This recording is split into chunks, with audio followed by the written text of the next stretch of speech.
पुरी में सुधा अपने बेटे रमेश, बहू रूपा और बेटी मालती के साथ रहती थी। रमेश और रूपा की शादी को बहुत समय हो चुका था, पर वे कभी कहीं अकेले घूमने नहीं गए थे। एक दिन रूपा रसोई में खाना बना रही थी और मालती पास में ही बैठी फोन चला रही थी। तभी मालती अपने फोन में एक फोटो दिखाते हुए रूपा से बोली, भाभी ये देखो कितनी सुंदर जगह है ना। हाँ बहुत सुंदर है मालती। वैसे भाभी आपसे एक बात पूछूं? हाँ पूछो ना। आप शादी के बाद भैया के साथ बाहर कहाँ कहाँ घूमने गई हो? अरे मालती अब तुम्हें क्या बताऊं? अरे भाभी बताओ ना। वैसे भी आपकी शादी के बाद से ही मैं पढ़ाई और नौकरी के लिए बाहर चली गई थी। मैं कभी शादी के बाद आपके भैया के साथ अकेले कहीं जा ही नहीं पाई। क्या सच में? हाँ पर क्यों भाभी? अगर मैं और तुम्हारे भैया बाहर घूमने जाते तो माँ जी तो अकेली रह जाती ना, और तुम भी यहाँ नहीं थी उनका ध्यान रखने के लिए। और उनको अकेला छोड़कर तो ना मैं जा सकती हूँ और ना तुम्हारे भैया। अरे भाभी तो अब तो जा सकते हो ना आप और भैया साथ घूमने। अब तो मैं भी आ गई हूँ घर। अरे अब क्या जाना कहीं घूमने मालती, और घर के भी कितने काम होते हैं, तू सब कैसे संभालेगी? अरे भाभी मैं सब संभाल लूंगी, बड़ी हो गई हूँ मैं अब, और समझदार भी। हाँ बड़ी तो हो गई हो, पर समझदार तो पहले से ही हो, अब नहीं हुई। रूपा मालती की बात टालकर वहाँ से चली जाती है। मालती भी मन में सोचती है, कुछ भी हो जाए भैया भाभी को अकेले कुछ दिन बिताने के लिए बाहर तो भेज कर ही रहूंगी। दूसरे दिन सुबह मालती सुधा के कमरे में जाती है। सुधा पलंग पर लेटी आराम कर रही होती है। मालती उसके पास जाकर बैठ जाती है और उससे कहती है, माँ भैया और भाभी की शादी को कितना समय हो गया है ना? हाँ बेटा बहुत समय हो गया है, पर कभी आपने उन लोगों को खुद के लिए समय निकालते देखा है? भाभी दिन भर घर के काम में और आपकी सेवा में लगी रहती हैं, और भैया ऑफिस के काम में। वो दोनों शायद ही कभी शादी के बाद 2 दिन के लिए भी अकेले कहीं गए होंगे। ये तो तू सही कह रही है बेटा, पर हम क्या कर सकते हैं? कर सकते हैं ना, उन्हें कहीं बाहर भेज सकते हैं, पर वो ऐसे शायद ही माने। हाँ मुझे पता है वो ऐसे नहीं मानेंगे, पर मेरे पास एक आइडिया है। क्या? मालती सुधा के कान में कुछ कहती है। हम उन्हें नानी के घर भी तो भेज सकते हैं। पर बेटा नानी का घर तो जंगल जैसे इलाके में है, और वहाँ तो अब कोई रहता भी नहीं है। इसीलिए ही तो माँ वहाँ कोई रहता भी नहीं है, और जंगल मतलब हरियाली, झील, नदियाँ भाभी और भैया को बहुत अच्छा लगेगा। और माँ वैसे भी नानी का घर कोई ऐसे वैसे जंगल में नहीं है। हाँ सही कह रही है तू, ये तो बहुत अच्छा सुझाव है। रात को खाने पर रमेश से बात करेंगे। हाँ रात को रूपा मेज पर खाना लगाती है। सुधा, मालती और रमेश तीनों कुर्सी पर बैठे होते हैं। सुधा रमेश से कहती है, बेटा बहुत दिन हो गए तुम्हें नानी के घर गए। मुझ में तो अब इतनी हिम्मत नहीं कि सफर करूं, पर तुम्हें तो पता ही है कि मैं वहाँ के जंगल में अकेली परेशान हो जाऊंगी, और मुझ में अब इतना साहस भी नहीं है, और मालती का भी मन नहीं है। बेटा मेरा मन है कि तू और रूपा दोनों 2-4 दिन के लिए घूम आओ। पर माँ काम भी है और ऑफिस में भी बेमतलब छुट्टी लेना मुझे ठीक नहीं लगता। हाँ माँ मैं भी आपको अकेला छोड़कर नहीं जा सकती। अरे अकेली कहाँ हूँ, मालती है तो मेरे पास, और अगर तुम दोनों ना जा सको तो मैं ही चली जाऊंगी। सुधा की बात सुन रमेश और रूपा एक साथ बोले, नहीं माँ जी आप परेशान ना हो। हाँ माँ हम दोनों चले जाएंगे, तुम अकेले वहाँ परेशान हो जाओगी, मैं और रूपा चले जाएंगे। रमेश और रूपा दूसरे दिन सुबह सुधा की माँ के घर के लिए निकल जाते हैं। सुधा की माँ का घर जंगल की हरियाली के झरने के पास बना होता है। खूबसूरत हरियाली देखकर रमेश मुस्कुराकर रूपा से कहता है, कैसा लग रहा है रूपा? बहुत अच्छा, बहुत दिनों बाद कहीं आए हैं, बहुत सुकून मिल रहा है। पर इस घर में तो बिछौना ही नहीं है, मैंने पूरा घर छान मारा। अरे तुम भी ना रूपा, यहाँ भी तुम्हारे पास ढेरों काम है। रमेश की बात सुन रूपा का मुंह उतर जाता है। रमेश रूपा को देख मुस्कुरा कर कहता है, अरे मेरी रामुड़ी तुम क्यों चिंता करती हो, अभी आ जाएगा बिछोना, बस तुम मुंह ऐसे ना उतारो। यहाँ जंगल में कैसे मिलेगा? यहाँ क्या तुमने कोई बिछौने की फैक्ट्री खुलवा रखी है? इन आदिवासी जंगलों की झाड़ की पत्तियों से। पत्तियों से? कुछ भी। अरे ये ऐसी वैसी पत्तियां नहीं है, और ना ये जंगल कोई ऐसा वैसा जंगल है।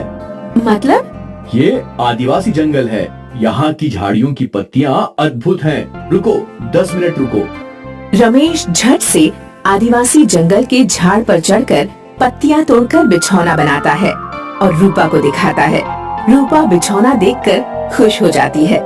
रमेश और रूपा दोनों बिछौने पर लेटकर झरने के नजारे देखकर बहुत खुश होते हैं और दूसरे दिन हंसते खेलते खुशी खुशी साथ घर के लिए चल देते हैं।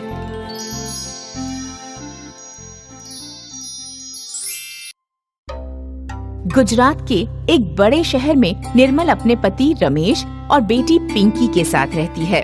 पिंकी की उम्र शादी के लायक हो गई है, लेकिन रमेश शराब पीता है। लेकिन सबसे ज्यादा वो सट्टा लगाता है और जुआ खेलता है, इसलिए वो बहुत गरीब हैं और पिंकी की शादी अब तक नहीं हुई है। निर्मल मजदूरी करके अपना घर चलाती है। निर्मल सुबह काम पर जाने के लिए निकली, तभी उसका शराबी पति उसे रोकता है। जाने से पहले मुझे 100 रुपए दे जाना। मेरे पास पैसे नहीं हैं। रोजाना कमाती है और मुझे पैसे नहीं देती। दिन भर में 100 रुपए ही कमा पाती हूँ, उसमें तुम्हें खिलाऊं या पिलाऊं? पति परमेश्वर होता है, उसकी पूजा करना हर नारी का धर्म है। मेरे पास पैसे नहीं हैं और अब मैं पूजा भी नहीं कर सकती। तेरी इतनी हिम्मत कि तू मुझसे ऐसे बात करे? अभी बताता हूँ तुझे। रमेश निर्मल की पिटाई करने के लिए एक डंडा लाता है, तभी पिंकी बीच में आ जाती है। पापा, आप नशे में इतने पागल हो गए हैं कि माँ पर हाथ उठा रहे हैं, और वो भी उस माँ पर जो आपको कमा कर खिलाती है। ओ अच्छा, मतलब कि तुम माँ बेटी एक साथ हो और तू अब इतनी बड़ी हो गई कि अपने बाप से जबान लड़ाएगी। आज तू भी पिटेगी। माफ कर दो, बच्ची है। माफ किया, लेकिन सिर्फ शाम तक के लिए, और आज से ये भी तेरे साथ काम पर जाएगी। इससे घर की आमदनी डबल हो जाएगी। हाँ, डबल आमदनी से तेरी शराब का बजट बढ़ जाएगा। निर्मल अपनी बेटी पिंकी को भी काम पर ले जाती है। दोनों माँ बेटी पत्थर ढोने का काम कर रही हैं। तभी चारों तरफ से बादल घिर आते हैं। लग रहा है अब बारिश का मौसम शुरू हो रहा है और अब 3-4 महीने तक काम अच्छा नहीं चलेगा। मैंने तुम्हारी शादी के लिए कुछ पैसे बचा कर रखे हैं। इस बारिश के मौसम में जो भी काम मिलेगा उससे बचत करके मैं तेरी शादी करवा दूंगी और तेरा इस शराबी बाप से पीछा छूट जाएगा। निर्मल पिंकी को ये सब बता रही है, तभी बादल बरसने लगे और बहुत तेज बारिश शुरू हो गई। सभी मजदूर एक तरफ हटने लगे और छाता लगाकर उनका ठेकेदार आया और बोला, अरे मूर्खों, ये बारिश है और बारिश में पानी गिरता है। इस पानी से तुम गलोगे नहीं, इसलिए समय बर्बाद मत करो और चुपचाप काम पर लग जाओ। अंकल, हम भी इंसान ही हैं, बीमार पड़ जाएंगे, कुछ तो रहम करो। थोड़ा तमीज से बात कर गरीब लड़की। अगर पूरे पैसे चाहिए तो बारिश में भी काम करना होगा, वरना आज के 100 रुपए में से आधे पैसे कट जाएंगे। ठेकेदार अपना हिटलर वाला फरमान सुनाकर चला जाता है और वो लोग काम पर लग जाते हैं। बारिश भी खूब जमकर बरसती है और नतीजा ये होता है कि पिंकी और निर्मल दोनों की ही तबीयत खराब हो जाती है। पिंकी बेटा, अब हमें घर चलना चाहिए क्योंकि तबीयत खराब होती ही जा रही है और बारिश रुकने का नाम ही नहीं ले रही। हाँ माँ, चलो अब चलते हैं। लेकिन माँ, ठेकेदार आज के पैसे नहीं देगा तो आज खाएंगे क्या? हाँ बेटी, हम गरीब लोग तो रोज कमा कर ही खाते हैं, लेकिन फिक्र मत कर, भगवान कोई न कोई रास्ता निकाल ही देंगे। दोनों माँ बेटी जैसे तैसे बारिश में घर पहुँचती हैं। दोनों माँ बेटी घर जाकर देखती हैं कि रमेश की ज्यादा हालत खराब है और वो खून की उल्टियाँ कर रहा है। पापा, क्या हुआ आपको? बारिश है, हॉस्पिटल लेकर कैसे चले? मैं हॉस्पिटल नहीं जाऊंगा क्योंकि हमारे पास तो पैसे नहीं हैं।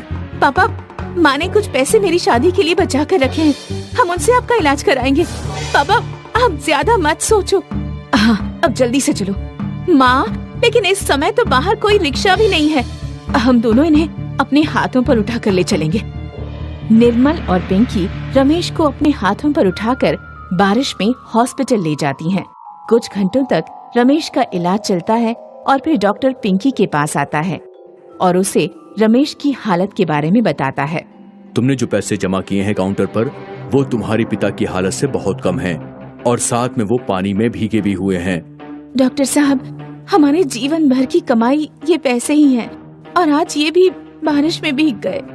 मैं भी पहले गरीब मध्यम परिवार से था तो मैं अच्छे से समझ सकता हूँ, लेकिन तुम्हारे पिता का लीवर खराब है जिसके इलाज में बहुत पैसे लगेंगे।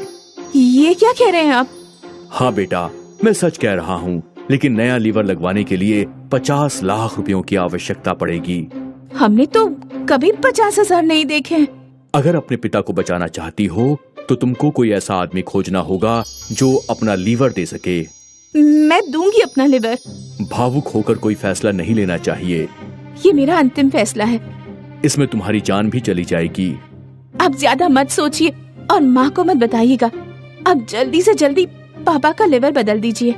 डॉक्टर पिंकी को भी ऑपरेशन थिएटर में ले जाते हैं और उसका लिवर निकाल लेते हैं। पिंकी उस बेड से फिर कभी नहीं उठी। डॉक्टर पिंकी की माँ को सारी बात बता देता है और वो बहुत रोती है। अगले दिन रमेश को भी होश आ जाता है और जब वो पिंकी के बारे में पूछता है तो निर्मल रोते हुए उसे सब बता देती है। मैंने बचपन से और अब तक अपने पिता होने का फर्ज नहीं निभाया, लेकिन वो बेटी होने का फर्ज निभा गई। भगवान भी मुझे माफ नहीं करेगा। रमेश बहुत रोता है और निर्मल उसे संभालती है। अब उसने सारे बुरे काम बंद कर दिए और कमाना शुरू किया।